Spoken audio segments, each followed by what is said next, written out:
Oke, Assalamualaikum warahmatullahi wabarakatuh.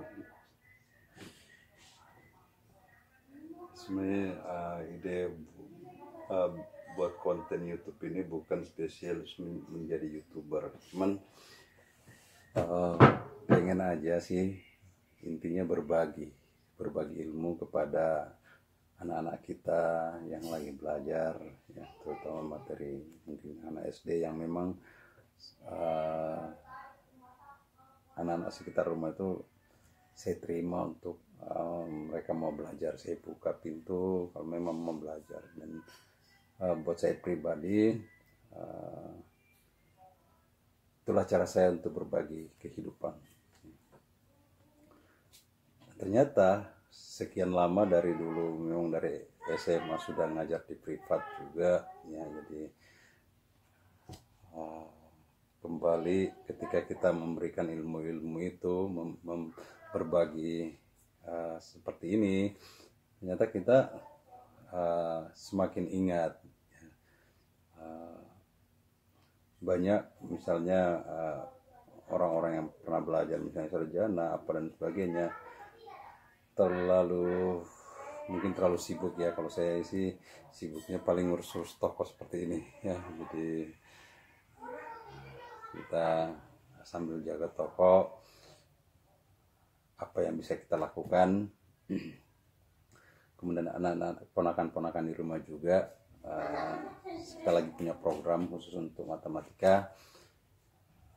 Saya kira matematika itu bisa dilatih ya, jadi jangan hanya berdasarkan bakat, tapi kemampuan itu juga bisa lahir dari latihan, dan saya inginkan itu, dan sudah terbukti dari ponakan yang kita ajari kemarin. Akhirnya dia menyadari bahwa ternyata kita tidak mampu itu karena kita kurang latihan saja. Jadi semoga konten-konten saya, meskipun kontennya masih pakai HP terbalik-terbalik ya, tapi kalau pakai HP kan bisa diputar HP-nya, jangan orang yang keputar jatuh-jatuh kiri kanan orangnya. Intinya adalah bagaimana kita, saya bisa berbagi sedikit pun yang nyangkut itu tidak masalah. Yang penting hidup ini buat saya bisa bermanfaat untuk orang lain ya. Jadi, tidak hanya memikirkan diri saya sendiri ya, tapi memikirkan anak-anak di luar sana. Mungkin masih banyak yang butuh konten-konten seperti ini, yang butuh belajar, dan mereka bingung bertanya kemana. Daripada mereka nonton YouTube yang lain-lain, mending kita buatkan seperti ini ya. Jadi melihat dari perkembangan grafik dari channel Patan Rojanet.tv ini, banyak teman yang menyarankan untuk saya lebih memperbaiki editing video. Cuman saya itu lebih senang dengan kesederhanaan ya. Ya pasti ada yang bagus, kita perlu ini editing. Tapi kalau bisa terkesan dengan sederhana, dengan apa adanya, sehingga belajar itu bukan hal yang mahal ya. Jadi belajar itu bisa dari hal-hal sederhana, kita belajar di mana saja dan kapan saja, sehingga tidak terlalu kenal ribet. Apalagi matematika seperti ini ya, misalnya ini. Ketika orang-orang, anak-anak melihat bentuk ini, mereka langsung down karena kebiasaan daripada mungkin guru-guru dan anak-anak itu mengesankan bahwa matematika itu adalah momok buat kita. Padahal di matematika itu justru cita rasa seni yang cukup tinggi buat saya ya. Jadi kalau saya di kampung dulu, kita sekolah dulu jalan kaki itu hampir 20 km pulang pergi ya. Jadi SMP-nya di kota, dan alhamdulillah belajar matematika itu otodidak seperti ini ya. Jadi makannya juga kita makannya kadang daun singkong aja ya. Kalau orang tua lagi, pas ibu waktu itu misalnya masih kita kecil apa dan sebagainya, kadang-kadang nggak di rumah karena dia kerjanya kreditkan barang ya. Nah kita masalah makanan urus sendiri apa dan sebagainya, makan ala kadarnya. Kadang ikan kering kita sama cabai muda kita ulek-ulek saja sudah makan ya. Dan orang yang mengatakan bahwa gizi itu adalah mempengaruhi kecerdasan anak, ya benar. Cuman saya kira ilmu agama dan kepribadian anak itu yang lebih baik ditonjolkan ya. Jadi tugas kita orang-orang tua di sekitar anak-anak ini bagaimana mengembangkan itu dan memotivasi mereka, bukan menimbulkan semacam momok ya. Jadi guru-guru juga kalau bisa menghindarkan mengatakan bahwa matematika itu susah ya. Karena kenapa? Matematika itu mudah kalau mereka paham. Jadi cuman matematika ada punya alur tersendiri, dan anak-anak kalau sudah punya hubungan sebab akibatnya seperti itu, kenapa, jadi guru-guru juga menjelaskan apa tujuannya ini pelajaran nanti kalau misalnya ke depan ini kayak apa ya.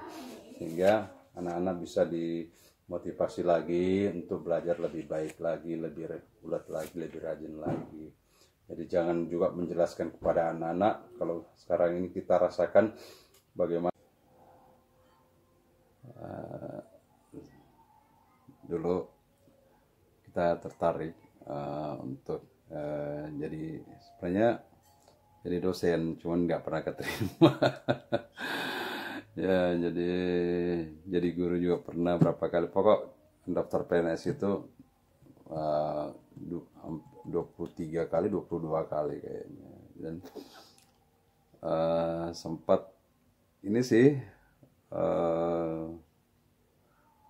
down waktu itu karena pikir kok tidak sesuai ya misalnya prestasi kita selama sekolah dengan yang diinginkan oleh pemerintah ya. Tapi alhamdulillah sekarang kita bersyukur bahwa belajar kembali kepada karakter itu sendiri dan semangat hidup, bahwa kita jangan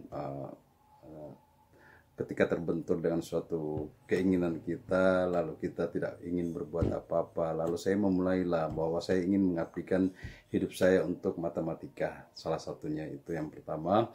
Kemudian di samping itu saya merasa kurang sekali dengan ilmu agama Islam itu sendiri, dan mulai sekarang memadukan ya sambil berbagi ilmu matematika kepada anak-anak yang saya ketemukan di jalan yang mau belajar matematika. Meskipun sempat ada yang mengatakan seseorang saya dengar, wah sedikit belajar matematika, sedikit ini matematika. Ya saya prihatin karena melihat kemampuan anak-anaknya dia ya. Yang sebenarnya bisa kalau dilatih, cuman orang tuanya sibuk ya. Saya sampai mungkin dianggap kepo waktu itu karena saya kasihan sama anak-anak itu ya. Sedikit anak dipindah sekolah ya. Kan kasihan, jadi saya ingin membantu aja sebenarnya ya. Cuman akhirnya seperti itu, kata-kata saya nggak ikut lagi, nggak campur lagi ya. Semua keluarga dekat kita ya. Jadi semoga anak-anaknya jadi anak yang baik aja, kita hanya ingin membantu saja ya. Jadi cita-cita ini cita-cita kita mungkin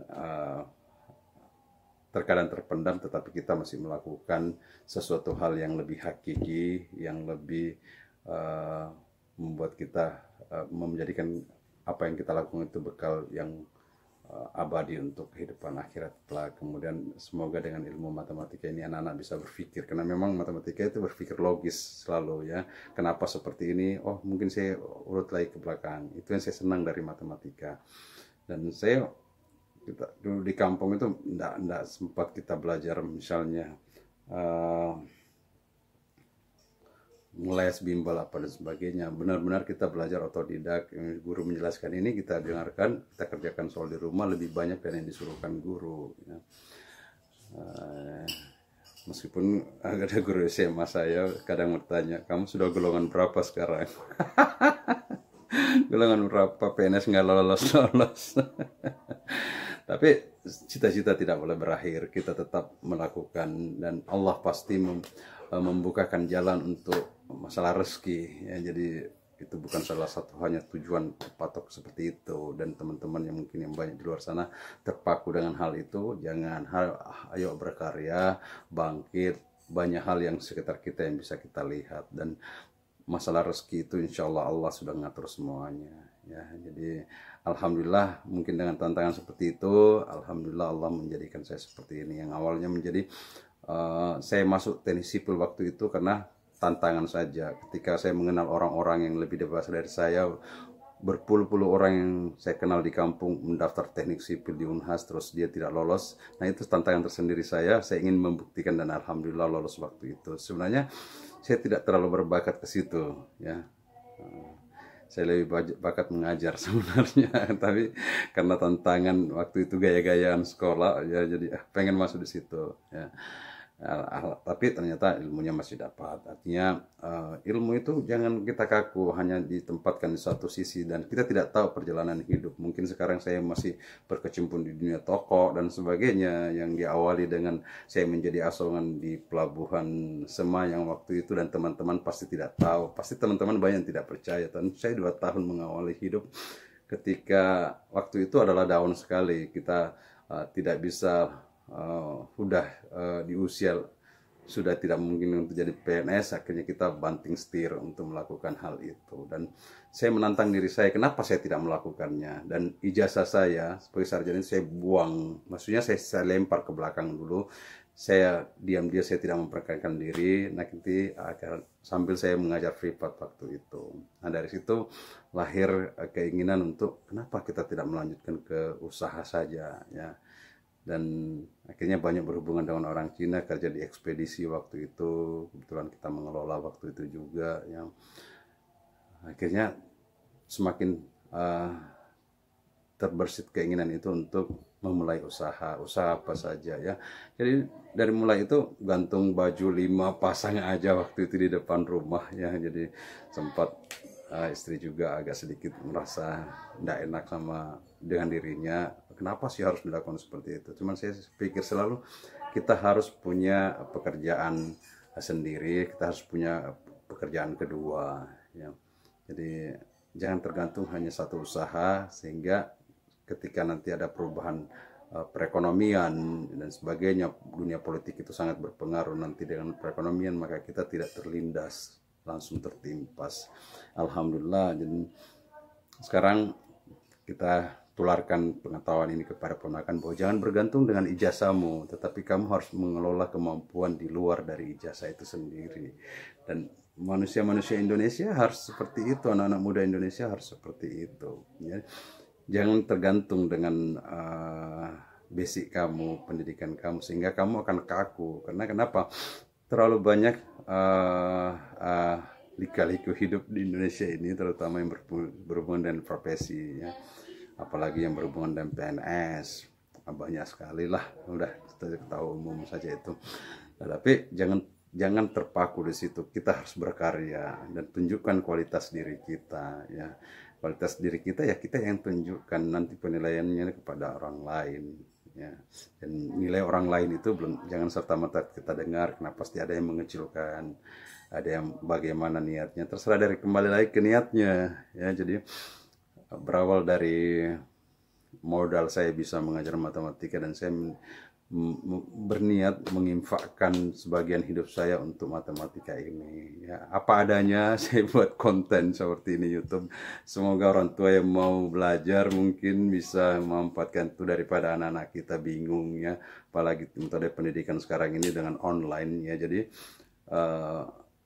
kita bisa belajar dari hal ini ya. Jadi konten-konten saya mungkin bisa ada masukan, silahkan, saya akan memperbaiki. Dan barusan kita dapat hadiah kamera dari teman ya, karena dia pikir saya sering buat konten YouTube, akhirnya dapat kamera yang seperti ini. Pun kita sangat syukur dan sangat berterima kasih kepada teman yang memberikan kameranya ini. Dan ini kamera yang sederhana sih katanya, teman saya sudah kasih tahu, tapi bisa aja dipakai, bisa dipakai lebih baik dari HP ya. Jadi saya juga tidak tahu masalah editing, jadi baru pelan-pelan belajar, dan saya tahu belajar dari kesalahan-kesalahan itu akan membuat kita lebih berkembang, dan berani jujur mengakui kesalahan itu, berjiwa besar, itu adalah jalan kita menuju perkembangan itu sendiri. Jadi liku perjalanan hidup kita itu betul-betul dari kampung terus sekolah, benar-benar pengen berkembang ya, meskipun orang tua pas-pasan waktu itu. Ya satu cerita juga, mungkin teman-teman kuliah saya tidak pernah tahu bahwa saya kuliah dulu itu terbatas sekali dari keuangannya. Jadi saya kuliah waktu itu saya selang-seling, misalnya ada 6 mata kuliah atau 8 mata kuliah yang saya ambil, jadi minggu ini saya datang 4 mata kuliah. Kalau empat misalnya yang bertentetan itu saya pilih hari itu, selanjutnya besoknya mungkin saya tidak datang untuk mata kuliah, tapi minggu depan saya gilir lagi mata kuliah ini saya tidak datang karena terbatasnya pada saat ekonomi pada saat itu. Dan jujur aja pada saat itu keluarga juga lagi ada masalah, orang tua, jadi menantang hidup pada saat itu. Untungnya pada saat itu saya ditolong oleh buku Norman Pinchen waktu itu, yang saya senang sekali dengan tulisannya bahwa jika Anda berpikir bisa, maka Anda akan bisa. Dan saya senang sekali dengan buku itu. Ya. Kebiasaan membaca juga sangat membantu saya mungkin bertahan hidup selama ini dan bisa kembali bangkit dari keterpurukan. Dan saya kira banyak teman-teman lain di luar sana yang mengalami hal ini. Jangan sampai kita ngutang sana ngutang sini. Belajarlah dari kesederhanaan sehingga tidak merepotkan hidup kita, ya. Jadi mulailah kita membangun satu persatu tiang-tiangnya, mulai pondasinya, mulai membangun temboknya dan sebagainya sampai kita merasa aman dengan punya atap kesuksesan yang luar biasa, ya. Saya kira itu yang bisa saya bagikan, semoga bermanfaat. Assalamualaikum warahmatullahi wabarakatuh. Jadi jauh sebelum saya mengenal dunia YouTuber, ini saya sudah buat ini mulai tahun 2012 saya buat, ya. Jadi karena ide ini muncul karena anak-anak yang tetangga atau anak teman selalu datang ke sini belajar dan saya itu gratiskan, ya. Saya hanya ingin berbagi ilmu, ya. Tidak semuanya dalam hidup ini harus dinilai dengan uang, ya. Jadi, itulah prinsip hidup saya, ya. Jadi sampai saya tempelkan seperti ini sehingga kalau mereka datang itu saya langsung suruh lihatkan, ya, jelaskan sendiri soal-soal ini dikerjakan dan itu harus diulang-ulangi, ya. Ketika karena memang ini sampai sudah pudar seperti ini, ya. Nah, ini sudah pada pudar-pudaran ini karena dari 2012 kita sudah buat ini, ya. Jadi saya ingin rumah saya itu bermanfaat, terbuka mulai dari anak-anak sampai orang dewasa. Di hidup buat saya untuk apa pelit-pelit, apalagi ilmu malah berpahala kalau dimanfaatkan. Cuma saya tidak senang kalau anak-anak datang saja bertanya, ya, lalu pengen dikerjakan soalnya. Saya tidak mau seperti itu, saya tidak suka hal itu, ya. Karena kenapa? Akan menimbulkan karakter yang kurang bagus, ya. Jadi mereka tidak mau berusaha dan ini dampak dari pendidikan sekarang ini seperti itu. Ketika terlalu banyak tugas akhirnya orang tua yang banyak mengerjakan, ya. Anak-anak kadang main game dan sebagainya,